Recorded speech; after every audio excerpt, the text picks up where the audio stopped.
I've had such immense respect and love of his stuff for so long. Ever since he came onto the scene, I loved his Gordon Ramsay shows, Hell's Kitchen, Kitchen Nightmares, and he has reinvented the way so many different formats have been done, so many different ideas for shows took on new life under his production mantle. I'll tell you, Paradise Hotel comes to mind, and American Ninja Warrior is one of my favorite shows. And it's a mix of athletics and it's also and bizarre athletics at that. I want to talk to Arthur about this and also backstories. So speaking of backstories, he's got a new book. The book is called Reach, and it's his backstory. It's how he got to this place of being an award-winning producer. He's worked with everyone from The Rock to Little Richard, and he's got great stories in this book. Welcome him now, Arthur Smith, everybody. Hey Arthur, there, Mark. I'm sorry you had to wait. It's No, outrage. it was all interesting. I was actually enjoying Kim's news. It was all good. Well, Kim, I retract that then. I retract my criticism. Hey, Arthur, I'm going to jump right in. First of all, the book is great. It's got great stories, but your personal story is one I never would have guessed. And for some of that, I will leave it to the book to tell it, although it's worth talking about the fact that you weren't some showbiz family that came into Hollywood connected. You really forged your own path, and you did it through an abiding love of sports, and sports brought you into the world of Hollywood. Isn't that right? Yeah, it's hard to believe, but I grew up as the shyest of all kids. And Mark, you know this because you read the book, but there's something that happened to me when I, of course, I get on the air and I can't clear my throat. But I something happened to me when I was 9 years old, and it changed my life. I was the type of kid who had, my parents were worried about me. And it's there where I subconsciously learned what I call the power of reach, which is the title of the book. Once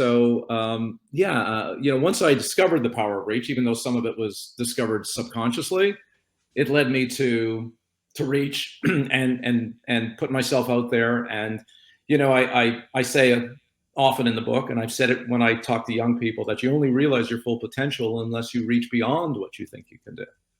And it's you do return to this theme through the book, and it's interesting because I see in you this great both competence, like you're going to get the job done right, and the reach. Like you have to come. It's not enough just to reach. Maybe would be the thing I would say. You reached with the stuff to bring stuff together that many never would have thought possible. So I want to click right through to, and again, I'll leave a little bit to those who will read this book and enjoy it. So I'll leave the Olympics behind. I'll leave you ran Fox Sports. That's when I first became aware of you, when you were running the sports division, a division at Fox that was involved in sports. And what I learned from the book was this leap you made into non-scripted. You don't like to call it reality TV, but that's how we kind of know it. Yeah. And you made this leap, and that was a gutsy move. Yeah, no, at the time I was, I had this great deal at Fox Sports. I had a lot of fun there, but, I had worked at, Dick Clark. Dick Clark got me my green card. So I had worked at Dick Clark before. So, and when I moved to LA, after being a sports producer and head of CBC Sports in Canada, I never thought I would go back to sports. My intention was to leave sports and to do entertainment programming with Dick Clark. And as you know, when I moved to LA, Mark, and I know you've spent a lot of time on the Fox airwaves.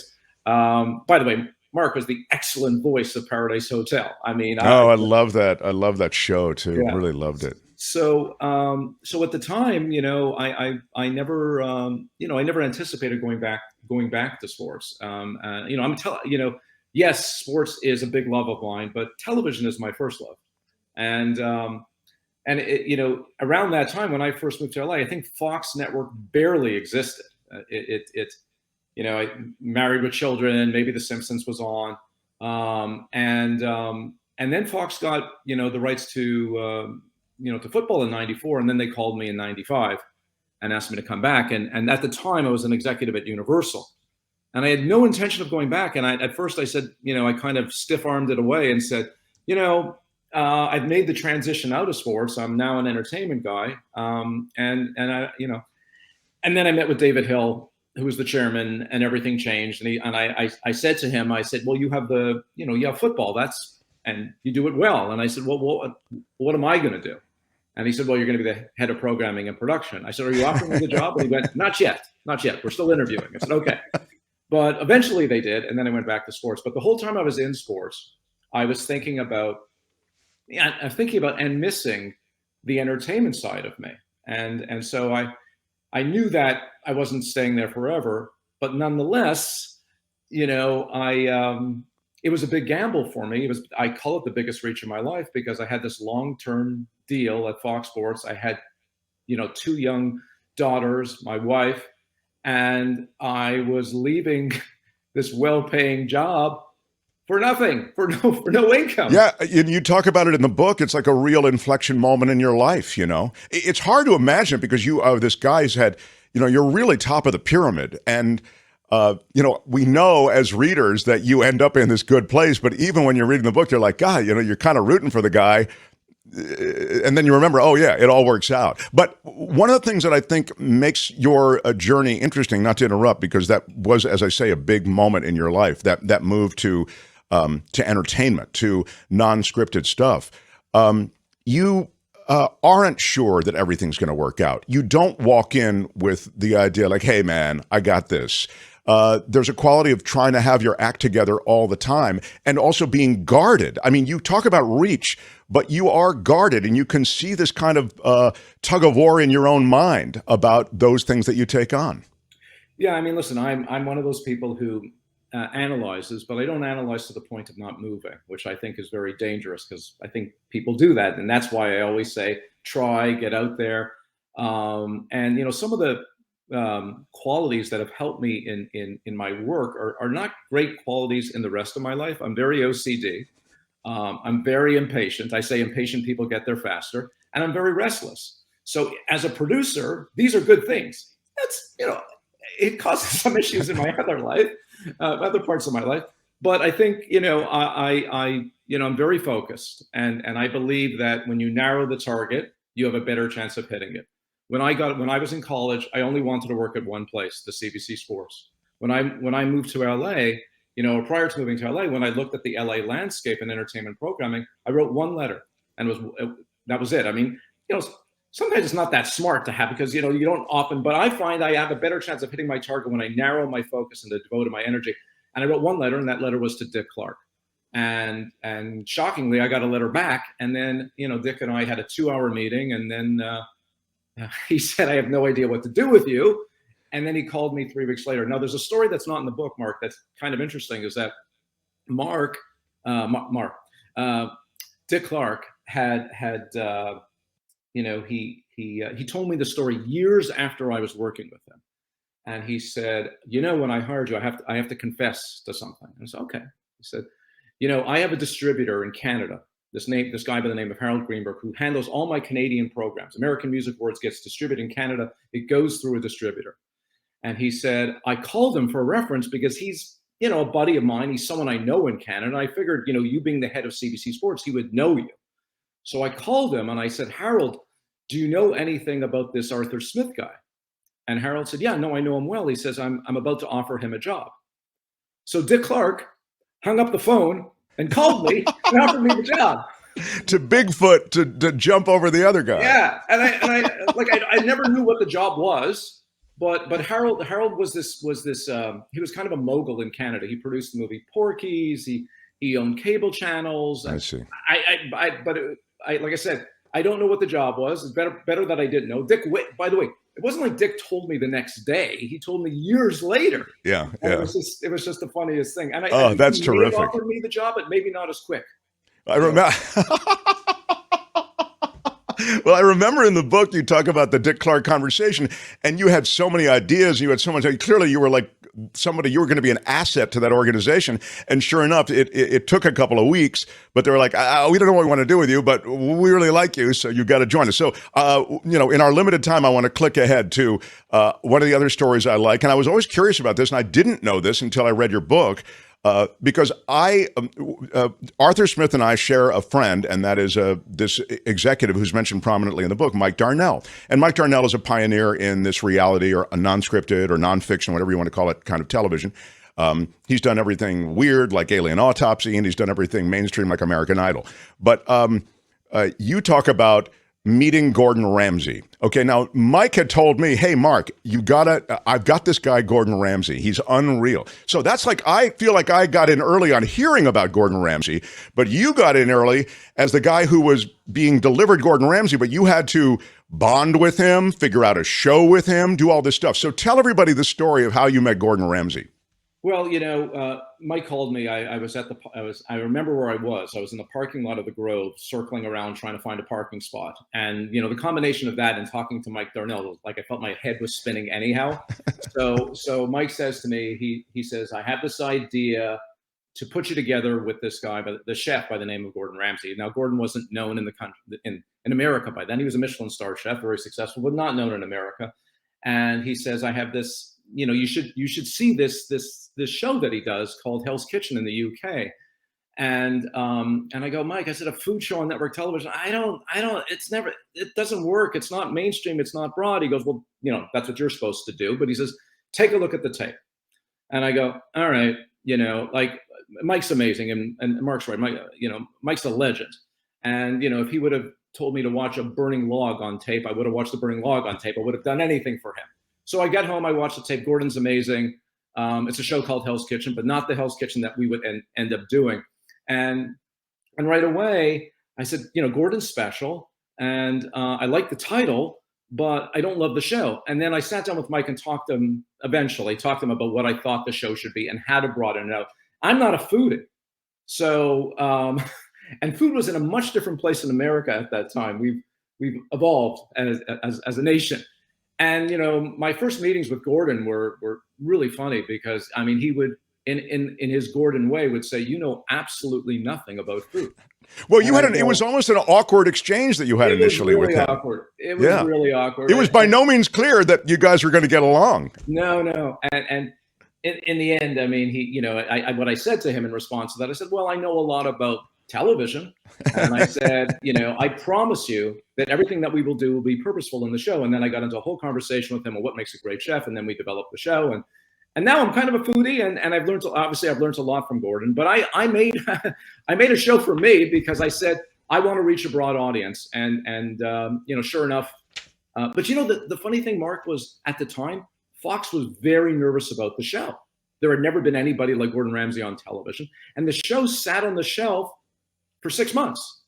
And Mike and I were trying to convince the powers that be, the heads of the network, to put it on, and they just waited, and eventually they put it on, and then we went our time period. No, but that's a great story in the book because it spoke to how earnest and passionate and anxious you were about it, and the recutting of the show, and then they changed management at Fox and they want it recut. That's just a great ride. I love that part of the book. But the other thing I want to ask you just on Gordon Ramsay, because I thought it was unreal. There's a bunch of stuff related to him, like he doesn't want to be spoken to during the show is what you heard, and yet you've got this massive production. He does need to know about what's happening, some distance from him in the opposing kitchen. They had two different opposing kitchens, and there's something going on he couldn't possibly know about. So you decided to tell him in his ear, and it turned into a thing, but it's kind of fun how it ended up. But what I wanted to ask you was a production thing, and this is a really awkward question I wanted to ask you, but I wanted to set it up with... because I'm curious with how many in the show you talk about, in the book, I should say, how many cameras were in Hell's Kitchen and the production challenge of building your own restaurant, which is what you had to do. You had to build a full-scale restaurant with maitre d's, with waiters, with two full gourmet kitchens, different ones, a red team and a blue team. And then you had to cover it all with cameras. To me, it was extraordinary. And so you have a whole list of things, and now I can't find it. But I guess what I want to ask you is, What did that cost? Do you You know, remember just initially the sunk no, cost? no, You but you had know, you had like 80 cameras, literally. yes, Didn't you, Arthur? there weren't 80 cameramen. There were 80 No, I robotic get it. cameras. I get it. Actually, Right, robotic. there were 73 robotics and 7 cameramen. But you know, Okay. it shot. You know, it's kind of like our version of the Truman Show, or kind of like Big Brother in a way. And you know, the great thing about Hell's and which was great for the time, I think, in the unscripted business was, you know, a lot of the people who were appearing on reality shows at that time were actors, bartenders, people who wanted 50 minutes of fame. The people who came on Hell's Kitchen, for the first time, we were seeing authentic people. They had no interest in being famous. They wanted to work for Gordon Ramsay. They wanted to advance their career. And so I wanted to protect, you know, as much as I could, the authenticity of it. So that's why, you know, when you shoot with robotics, you get a more authentic performance. Because they're not in people's Performance. face, is your point. Yeah. Yes, Right. yes. They never feel the cameras, because the way we shoot the show. And yes, it was. We tried. You know, when I had the idea for the show, we went on surveys looking at all kinds of restaurants, abandoned restaurants all over the city of LA. And there was nothing big enough. And I needed 2 kitchens. And kitchens, by the way, in most restaurants are tiny. You know, they want to have as big a dining room as possible, have as many seats, and then the kitchens are really small. They're not, you know, they have everything that they need, but they're not the size and scope that we needed to do what we wanted to do. So we came up with this idea, and we had this great art director who got nominated for Emmy Awards for the set. I mean, John Janus, who's amazing, and we built a restaurant. And listen, you know, every couple of years we shoot two seasons back to back because of the expense. And then we tear it down and build it That's back wild. up. So, That's wild. And I ask about expense because it seemed like such a chance. That's why I asked. Not. It wasn't pure curiosity. It's you detailed in the book all of these things. You know, webcams now are very common, but back then it was harder to find these cameras that would be obscured so that everybody wouldn't see them, and you had to shoot this reality show at the same time you're shooting the cooking part. So that's why I asked you about the cost, because it just seemed like, wow, this is a huge commitment both on the network and on Arthur's part. You're not sure how it's all going to work out. well, the good news is when you propose a show like that, they can't pilot it. Right, I see. Yeah, they've got to give you it right. Which is great, Right. because, which is, you know, can be an advantage or can be a disadvantage, because I knew when we get the word go, and you know, Mike was already intrigued by Gordon. And listen, you have to have people at the network who believe in you. Mike Darnell is, as I've talked about in the book, is the greatest unscripted executive of all time. You know, he's just an amazing, and he has vision. He's the person at the network who you want supporting you, and you know, he went for it with us, and you know, listen, we knew we had something special with Gordon. Mike knew it, I knew it. Unfortunately, a lot of people at the network didn't believe in it, even after it was greenlit, and it sat on the shelf, and it was crazy. And then when it debuted, they put it on Memorial Day, and it was like, Yeah, that was your other anxiety. Nobody's going to see this, yeah. but it turned out to be a juggernaut. And then you Yeah. did Hell's the Hell's Kitchen extension, Kitchen Nightmares, and that was brilliant too. And I used to watch that show on BBC, and you just turned it into another thing, man. You made it more American and more Fraxis exchanges, and it had a great reality to it. And then American Ninja Warrior is and I'm skipping over stuff, Arthur. I know, I mean, you've got this long list of great shows, but you pick up the book. The book is called Reach. But I do want to ask you about American Ninja Warrior, because I'm astounded by the stories, and I'm also astounded by the production challenge. I mean, it is immense, the show. We're showing a bit of it now. 2 questions. And I guess by now, people expect you to hit the ball with these huge challenges production-wise, because you've done it so many times. But what was involved in this? Can you give the audience a quick sense of what it was about? Well, I mean, it's funny because we talked about my background in sports and my background in entertainment, and this was the marriage of both. And that's why Ninja is kind of a dream show for me. And I mean, there's no reason for an obstacle course show to be on prime time on NBC. And how it happened is covered in the book. It's a strange set of circumstances, a little bit of luck, how Ninja ended up on NBC. But you know, there's so much that goes on in the off season of Ninja Warrior. We have a huge warehouse where we prototype and test everything. And through the years, the ninjas just keep getting better and better. Now the show's in its 15th season. It debuts on June 5th, next Monday. And it's just, you know, when I look at some of the early seasons and I look at what they're doing now, the early seasons look like playgrounds. I mean, it looks like nothing. But, you know, there's kids who've grown up. It's been around almost their whole life. And for some people, it's been their whole life. We have 15-year-olds who now compete on the show. But for me, the love of the show is the stories, because and that's really what I've you know, believe in so much. Television that makes you feel something. You can almost do a show about anything if you care about the characters, if you're vested in them. And you know, before you run the course, you care about these people. You know something about these people, and I think it's just been Ninja's been a blessing and an amazing journey, and a shock, really a shock, because we were a show on G4 network, right? It was also a strange set of circumstances. You know, when we talk about reaching, you know, Hell's Kitchen at the time was a reach. There had never been a successful network food show. American Ninja Warrior was a reach, because I mean, there had never been anything like that on network television. And you know, even going back to Paradise Hotel, Mark, which you were the man, that you were our voice on our teases, and no one could sell Paradise Hotel like Mark Thompson. And you know, at that time, it was maybe too sexy for the time. But you know, what is Love Island nowadays, and what is Bachelor in Paradise? They're really extensions of Paradise Hotel. Paradise Hotel Absolutely. was a little bit ahead of its time, even though it had won its time period every week in the 18 to 34 demo. Fox was so nervous they didn't bring it back for a second season because they were worried about advertisers. Now it's kind of tame stuff. Oh my God. Yeah. I mean, now you look at Vanderpump Rules. Yeah. I mean, my God, it makes Paradise Hotel look like a day at the beach. We got to wrap up, but I love the book. I really did. Now, look, I love your stuff, but so does all of America. Look at the ratings for Paradise Hotel, Hell's Kitchen, American Ninja Warrior, Celebrity Duets, whatever the show was. And you talk about all of these things and how they were birthed. It's a really great ride. And again, I would say this, Arthur, you're so, I think, generous in a way when you talk about the reach, and the book is called Reach. But, you reached with the goods. You and your partner, Kent, who you talk about in the book as well, you both had distinct abilities, and it seemed like a really good marriage of abilities. And it's really exciting to take the ride back through your personal history. I congratulate you on it, man. Really nice job. Thank you so much, Mark. And thank you for having me. I was looking forward to talking to you and catching up. A wonderful thing happened to me about a month ago. I was doing the audio version of the book.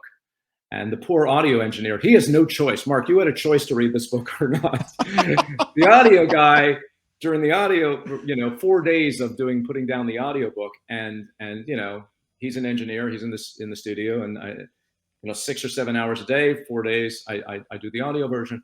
And the greatest thing happened to me. It was the greatest gift, my first gift from the book. I came out of it, and he said, I want to do more with my life. I want to start reaching. Can you spend some time with me and talk? And he says, I got really inspired by what you wrote, and I realized that I'm not living up to my full potential. And I went, oh my God, I got the shivers. I gave the guy a hug, and wow. It was very, very meaningful and very impactful to me, and very unexpected. So that's like a transcendental moment. Yeah, to think that your work touched someone that way. Yeah, I do think that, you can be inspired. There is stuff instructional, and then there's stuff that's just a great ride. I think it's a really good read. Congratulations, Arthur Smith. I look forward to the next conversation. Come visit again. You can promote anything. You come by anytime without even any excuse. We'd love to have you through, Arthur. Thank you, Mark. Thank you so much. Arthur Smith, everybody. The book is Reach, available now, and there's an audio version. Now you know that when the audio version was done, it produced quite the moment. So thanks again, Arthur. Arthur Smith, everybody. Thank you. Hi, it's Mark, and I thought that was great. Hit the notification bell. You'll know whenever there's a new video being dropped, and please subscribe to our channel to help us save the universe.